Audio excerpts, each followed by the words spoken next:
ये बात तब की है जब मैं 20 साल का था। मैंने अपने कॉलेज की पढ़ाई ख़त्म करके घर वापस आ गया था। वैसे मैं गांव में ही रहता था और शहर में एसएससी की तैयारी करने गया था। वहां गए हुए मुझे सिर्फ 1 महीना ही हुआ था कि मैं बीमार हो गया। मुझे कुछ भी पच नहीं रहा था। बार बार मेरा पेट दर्द कर रहा था। जब डॉक्टर के पास चेक करवाया तो पता चला कि मुझे इन्फेक्शन हो गया है। इसलिए मैं वापस घर चला गया। जैसे ही मैं घर पहुंचा, घर वालों ने कहा कि अगर तेरी सेहत ठीक नहीं रहती तो तू पढ़ाई मत कर। मेरा शरीर इतना पतला हो गया था कि ऐसा लग रहा था जैसे मुझे कोई बड़ी बीमारी लग गई हो। मैंने पापा से कहा कि पापा, मुझे वह खाने के लिए कुछ भी पसंद नहीं आता और ना ही मुझे कुछ पचता है। वैसे मैं बता दूं कि हमारा एक संयुक्त परिवार था। हमारा घर गांव में ही था, जो एक छोटे से शहर के पास था। मेरे परिवार में मम्मी, पापा, चाचा चाची, दादा दादी रहते थे। शहर वाले फ्लैट में चाचा का बेटा और बेटी, मेरे भाई बहन रहते थे और सभी कॉलेज की पढ़ाई कर रहे थे। जब मैंने पापा से कहा कि मुझे वहाँ का खाना बिल्कुल भी ठीक नहीं लगता, तो पापा ने कहा, ठीक है, तुम कहीं और रहकर ट्राई कर लो। अगर तुम्हें वहाँ पसंद आया तो अच्छा है, नहीं तो वापस आकर यहीं पढ़ाई कर लेना। जब मैं वापस शहर गया तो मैंने 1 हफ्ते में 7 जगहों पर ट्राई किया, लेकिन मुझे कुछ भी पसंद नहीं आया। मेरी पढ़ाई भी ठीक से नहीं हो पा रही थी। हाँ, थोड़ी बहुत ठीक चल रही थी, लेकिन मेरा मन बिल्कुल भी वहाँ जाने का नहीं कर रहा था। मेरे चाचा ने पापा से कहा कि अगर उसकी पढ़ाई वहाँ ठीक हो रही है तो उसकी चाची को उसके पास भेज दो। इससे उसका खाना पीना भी ठीक हो जाएगा और उसकी सेहत भी सही रहेगी। फिर मेरी चाची ने वहाँ खाना बनाना शुरू किया। उस समय जब पापा ने मुझे ये बात बताई तो मैंने हाँ कर दिया, क्योंकि पढ़ाई का माहौल भी बहुत अच्छा था। मैंने एक फ्लैट देख लिया था जिसमें ज़रूरी सामान रखने की जगह थी। मैंने मार्केट से सामान खरीद लिया, इसलिए सब कुछ बहुत सस्ते रेट पर ही मिल गया था। यह बात उस समय की है जब मेरी चाची शहर आई हुई थी, लगभग 20 दिन के बाद। उसी दिन सब कुछ सेट हो गया था। सुबह 9 बजे का नाश्ता करके मैं कॉलेज चला जाता था। दोपहर का खाना 12 बजे ही खा लेता था और रात का खाना भी 7 बजे तक खा ही लेता था। दिन अच्छे से गुजर रहे थे। कभी कभी मैं चाची के साथ फास्ट फूड खाने भी चला जाता था। हमारे फ्लैट में मैंने वाईफाई लगवाया था, जिससे कभी कभी कमरे में ही पढ़ाई कर लिया करता था। दोस्तों, सब कुछ 5 महीनों तक सही चल रहा था। एक दिन की बात है जब मैं छत पर टहल रहा था और चाची ने मुझे देख लिया। चाची बहुत ही सुंदर और जवान थी। हम दोनों अक्सर आपस में ढेर सारी बातें किया करते थे। धीरे धीरे मेरा नज़रिया चाची के प्रति बदलता गया और मैंने ज़्यादा समय फ्लैट में ही बिताना शुरू कर दिया। एक बार चाची ने कहा कि उन्हें कुछ कपड़े खरीदने हैं और हम दोनों बाज़ार चल दिए। मैंने कहा, चाची, अगर आपको कुछ और लेना है तो बताइए। चाची ने नज़रें झुकाकर कहा, नहीं, कुछ नहीं लेना। फ्लैट में मैंने देखा था कि चाची के अंदरूनी कपड़े कुछ जगह से फट गए थे, पर मैं भी बात करने से थोड़ा डर रहा था। लेकिन इतनी दूर आ गया था कि थोड़ी समझदारी भी आ गई थी, इसलिए हिम्मत करके मैंने चाची से बात आगे बढ़ाई। मैंने कहा, चाची, आप देख लो, यहाँ बहुत कुछ मिलता है और बहुत सस्ता भी है। चाची ने थोड़ा झिझकते हुए कहा, नहीं, मुझे और कुछ नहीं लेना। वो अभी थोड़ा झिझक के बात कर रही थी। मुझे याद आया कि मैंने कपड़े लेने की बात कही थी, जो अंदरूनी कपड़े सभी लेते हैं और फिर वापस चले जाते हैं। मैंने कहा, ठीक है। जब चाची ने कपड़े लेने की बात कही तो मैं भी चाची से खुलकर बात करने लगा। मुझे लगता था कि मेरी कोशिश कामयाब हो गई है। मैंने कहा, चाची, अगर आपको कुछ लेना है तो ले लो, यहाँ सब कुछ मिल जाता है। पहले तो चाची थोड़ी हैरान सी हो गई और कुछ समय बाद कहने लगी, हाँ, मुझे कुछ लेना है। मैंने कहा, ठीक है, आप जो भी लेना चाहती हो ले लो, मेरा वहाँ जाना सही नहीं होगा। चाची ने कहा, इसमें कोई बात नहीं है, तुम भी चलो। चाची को दुकानदार से कुछ मोल भाव करना था। जब मैं वहाँ गया, चाची ने दुकानदार से कहा, हाँ, मुझे मेरे अंडरगारमेंट्स लेने हैं। मैंने कहा ठीक है, आप जो लेना है ले लो, लेकिन मेरा वहाँ होना शायद सही नहीं होगा। चाची ने कहा ऐसी कोई बात नहीं है, तुम भी चलो, उस दुकानदार से कुछ मोल भाव भी कर लेंगे। जब मैं वहाँ गया तो चाची ने दुकानदार से कहा कि उसे 30 साइज चाहिए। तो दुकानदार चाची को देखते हुए कहने लगा, तुमको 30 नहीं आएगा, 32 साइज लेना पड़ेगा। पता नहीं मुझे क्या हो गया था। मैंने हंसते हुए कहा, इसीलिए तो पहले वाला फट गया था। लेकिन यह सब मैंने बहुत धीरे से कहा ताकि सिर्फ चाची को ही सुनाई दे। यह सुनकर चाची मेरी तरफ एकदम से देखने लगी।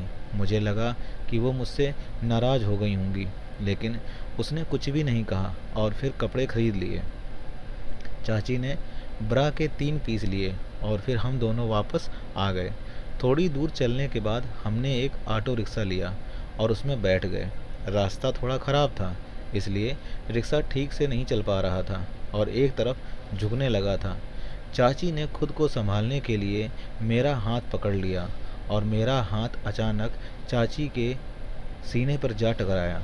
जब रिक्शा सही हुआ तो मुझे लगा चाची मेरा हाथ छोड़ देंगी, लेकिन उसने हाथ नहीं छोड़ा। मुझे ऐसा महसूस हुआ कि वो धीरे धीरे अपना हाथ और कसने लगी थी। शायद इसका मतलब कुछ और था। ये सोचकर मुझे एक हल्का सा झटका लगा। धीरे धीरे चाची मेरे बहुत करीब आने लगी थी। अब उसने सिर्फ मेरा हाथ ही नहीं पकड़ा था, बल्कि उनके चेहरे पर एक अलग ही तरह की मुस्कान थी, क्योंकि मेरा हाथ उनके सीने पे जो जाकर टकरा गया था, तो वो एक हलचल सी उनके शरीर में दौड़ने लगी थी। लेकिन थोड़ी देर बाद चाची ने मेरा हाथ छोड़ दिया और हम दोनों कुछ समय बाद अपने फ्लैट पर पहुंच गए। मैंने चाची से कहा, जो भी दुकान पर हुआ उसके लिए माफ़ कर दो। चाची ने कहा, इसी वजह से मुझे शर्म आ रही थी। हम दोनों ऐसी बातें कर सकते हैं और वैसे भी हम दोनों एक शहर में एक साथ ही रहते हैं, जहाँ ये बातें सामान्य हैं। चाची ने कहा, हाँ हाँ, तुम सही कह रहे हो। वैसे भी कुछ दिन हो गए हैं, हम दोनों अब खुलकर बातें कर सकते हैं।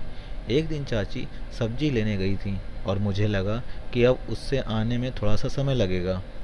मेरा भी बहुत थोड़ा सर दर्द कर रहा था, तो मैं नहाने चला गया और सिर्फ अंडरवियर पहनकर बैठ गया। मुझे पता ही नहीं चला कि चाची कब अंदर आ गई थी। जब मेरा ध्यान उन पर गया तो मैं एकदम से घबरा गया। दोस्तों, चाची ने मेरी तरफ देखा और मैं कुछ भी सोच नहीं पाया। मैं तुरंत वॉशरूम में चला गया और बहुत घबराया हुआ था। मुझे समझ में ही नहीं आ रहा था कि उसे कैसे अपना चेहरा दिखाऊं। उस समय ऐसा हुआ कि चाची पैसे लेना भूल गई थी, इसीलिए वह वापस आ गई थी। मैं नहाकर जल्दी से बाहर घूमने चला गया। मैंने चाची को मैसेज किया कि दोपहर की रोटी मत बनाना, मैं दोस्तों के साथ बाहर ही खाना खा लूँगा। उसने मैसेज सिर्फ देखा था और बिना कुछ कहे छोड़ दिया था। जब मैं फ्लैट वापस आया तो चाची मोबाइल चला रही थी। मैं जाकर चुपचाप अपने बेड पर बैठ गया। चाची ने मेरी तरफ देखा और मुझे लगा कि अब वे बहुत ज़्यादा मुझसे गुस्सा करेंगी। चाची कहने लगी, क्या हुआ, सुबह कहाँ गया था? दोस्तों, मैं चुप रहा। चाची कहने लगी, कुछ तो बोलो। मैंने कहा, सॉरी चाची।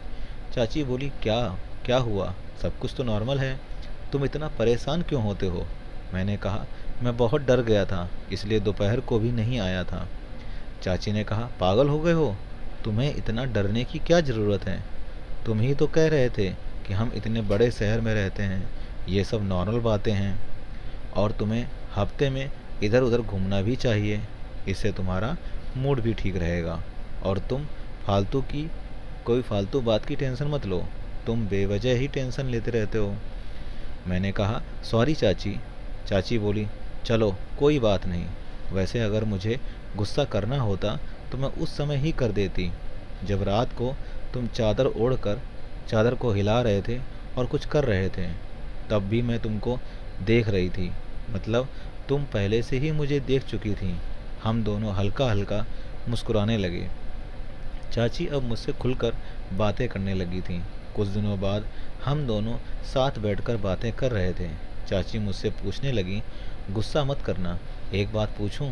मैंने कहा, हाँ पूछो, और सिर हिलाकर हामी भर दी। फिर वह बोली, तू एक हफ्ते में कितनी बार करता है? मैंने कहा, चाची तुम ये क्या पूछ रही हो? वह बोली, अरे बस बता ना, मैं तो वैसे भी बस बातें ही कर रही हूँ, बात करने में क्या बुराई है। मैंने कहा, ज़्यादा नहीं, बस 10 दिन में 1-2 बार, कभी कभी महीने में 2-3 बार। चाची बोली, तो पढ़ाई पर ध्यान क्यों नहीं देता। मैंने कहा, चाची कभी कभी दिमाग में ख्याल आते हैं और फिर बाहर चला जाता हूँ, चाय पीने या लाइब्रेरी। पता नहीं आज ये सब क्यों बोल रहा था मैं। चाची ने फिर पूछा, बता ना। मैंने कहा, वैसे मैं सिंगल हूँ। चाची कहने लगी, तू अपनी पढ़ाई पर ध्यान दे, 3 हफ्ते में 3-4 बार काफ़ी है, इससे पढ़ाई पर असर नहीं पड़ता। मैंने कहा, ठीक है चाची, मैं आगे से ध्यान रखूँगा। चाची बोली, चलो अब खाना खाते हैं। हम दोनों ने साथ में खाना खाया और सो गए। कुछ दिन यूं ही बीत गए, लेकिन अब चाची को देखने का मेरा नज़रिया बहुत ज़्यादा बदल गया था। एक दोपहर की बात है, चाची झाड़ू लगा रही थी और उसका गला नज़र आ रहा था। गले के अंदर उसके उभार निकल करके बाहर की तरफ झांक रहे थे। बस उसे हल्के से देखते ही मेरे शरीर में अजीब सी सनसनी हो गई थी। मैं चाची को देख रहा था और 1 मिनट में ही मुझ पर खुद पर से काबू नहीं रहा। पता नहीं क्या हुआ, लेकिन वो बाहर चली गई। जाते जाते उसने कहा, अपने कपड़े गंदे मत कर लेना। ये सुनकर मैं भी वॉशरूम चला गया। वो दरवाजे के पीछे से मुझे देख रही थी। कुछ समय बाद मैंने कपड़े से साफ़ किया और सो गया। जब उठा तो देखा कि शाम होने वाली थी। कुछ देर बाद चाची चाय लेकर आई और कहने लगी, चल उठ जा, चाय पी ले और ताज़ा हो जा। चाय पीते ही मैंने फिर से दोपहर की बात छेड़ दी। मैंने कहा, चाची एक बात पूछूं दोपहर के बारे में। चाची ने कहा, हाँ पूछो। मैंने कहा, क्या आपको मैं ठीक लगता हूँ। चाची बोली, पता नहीं, मैंने कभी ध्यान से देखा ही नहीं। मैंने कहा, मुझे कभी कभी लगता है कि मैं बहुत पतला हो गया हूँ। चाची ने कहा, मुझे इस बारे में कुछ पता नहीं। मैंने कहा, अच्छा।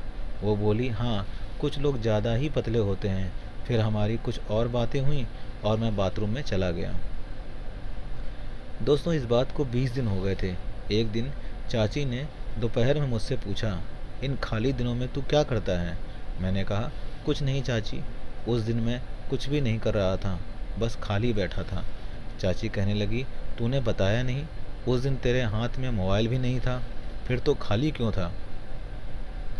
मैंने कहा, कुछ नहीं, बस ऐसे ही। चाची बोली, कुछ बिना देखे ऐसे कैसे। मैंने कहा, चाची अगर तुम बुरा ना मानो तो। चाची बोली, इसमें बुरा मानने वाली कौन सी बात है। मैंने कहा, उस दिन मैं आपको देखकर थोड़ा नर्वस हो गया था, बस आपको ही देखकर मैं सोच विचार कर लेता था। चाची ने कहा, हाँ। फिर मैंने कहा, सॉरी चाची, प्लीज़ माफ़ कर दो, गुस्सा मत करो। ये कहकर मैं उनके पैर पकड़ने के लिए झुकने लगा। प्लीज़ गुस्सा मत करो। चाची कहने लगी, हाँ ठीक है, लेकिन मेरे पैर को हाथ मत लगाना। और फिर मैं जल्दी से अलग हटा और मैंने कहा, चाची जी, मैं बहुत शर्मिंदा हूँ, मुझे लगा कि आपके साथ ऐसी बातें नहीं करनी चाहिए। चाची कहने लगी, कोई बात नहीं, हो जाता है, तुम लोग वैसे ही खुश रह लेते हो। मैंने कहा, चाची माफ़ कर दो। चाची कहने लगी, कोई बात नहीं, तुम भी मेरी एक बात को हमेशा याद रखो, हमेशा अपने दिमाग को खाली रखा करो, जो भी मानसिक बोझ है उसे हल्का कर दिया करो। मैंने कहा, ठीक है चाची जी। चाची कहने लगी, अगर दिल करे तो कोई काम कर लिया करो। मैंने कहा, ठीक है। अगले दिन जब मैं नहाकर बाहर आया और चाची कहीं बाहर गई हुई थी, तो मैंने बेडरूम में चाची के फटे हुए कपड़े देखे। जैसे ही मैंने फटे हुए कपड़ों को छुआ तो मैं हैरान रह गया। फिर एक दिन चाची दोपहर को मेरे पास आई और कहने लगी, सब ठीक चल रहा है, तेरी पढ़ाई अच्छी चल रही है। मैंने कहा, हाँ बस ठीक है। चाची मुझे देखकर मुस्कुराई। मैंने मौका देखकर कहा, चाची मेरा दिल कर रहा है कुछ करने का। चाची ने कहा, ठीक है कर ले, कोई बात नहीं, मैं दूसरे कमरे में चली जाती हूँ। मैंने कहा, नहीं चाची, यहाँ रुकिए, प्लीज़ मुझे बताइए कि ये सब करना ठीक है या नहीं। चाची ने 2 मिनट तक मुझे गौर से देखा और फिर अचानक उठकर कहने लगी, ठीक है, अगर तुझे सही लगता है तो मुझे कोई दिक्कत नहीं है। मेरा मूड बदल गया था। चाची पूरी तरह से ध्यान से देख रही थी। मैंने कहा, डर लग रहा है, बहुत डर लग रहा है। चाची ने कहा, देख ले, तू अपनी मर्जी से जो भी ठीक समझे वो कर ले। चाची का पूरा ध्यान मुझ पर था। वो बस मेरे ऐसे ही चेहरे की ओर देख रही थीं और मेरे सामने वाले बिस्तर पर बैठ गईं।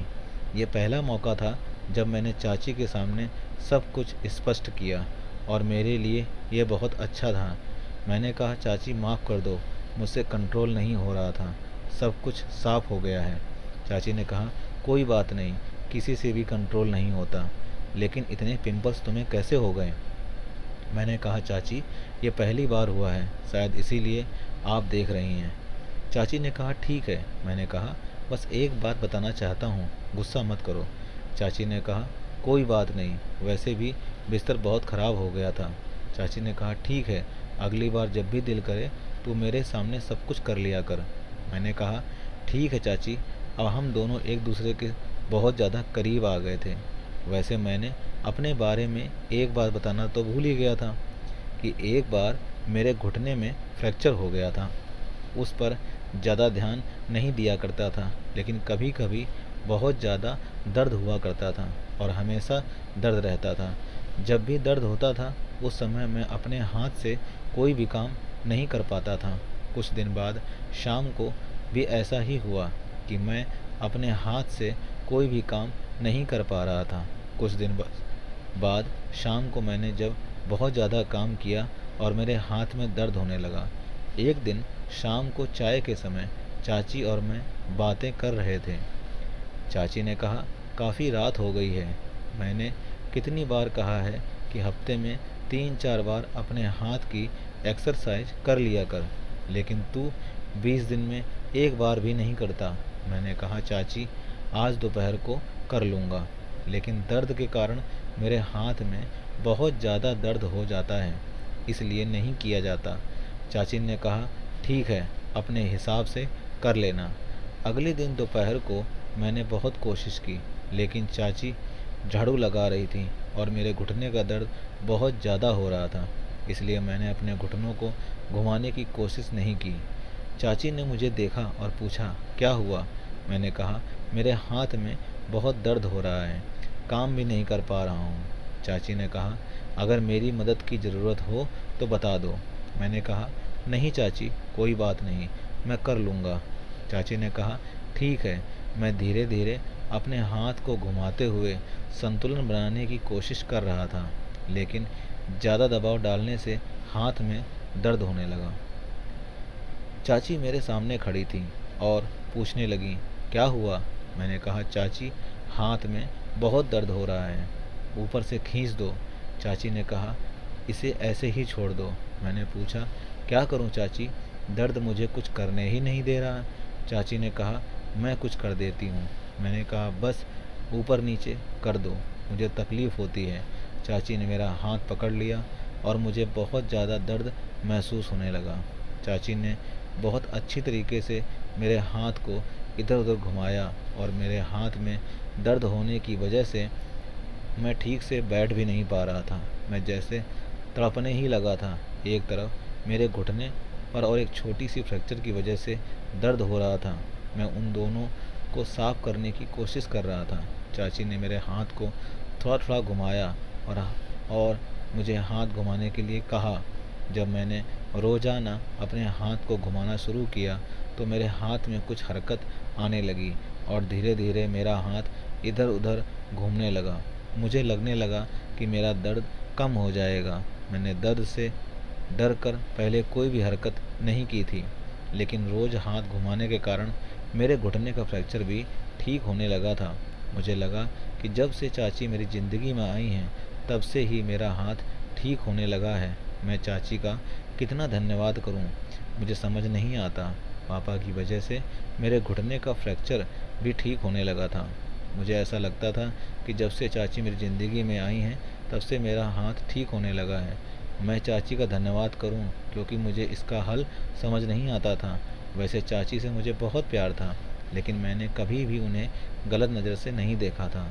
कुछ दिनों बाद मेरे पापा मेरे पास आए। जब उनके बारे में पता चला तो पापा ने मुझे अपने साथ ले लिया और एक अच्छी डॉक्टर को दिखाया।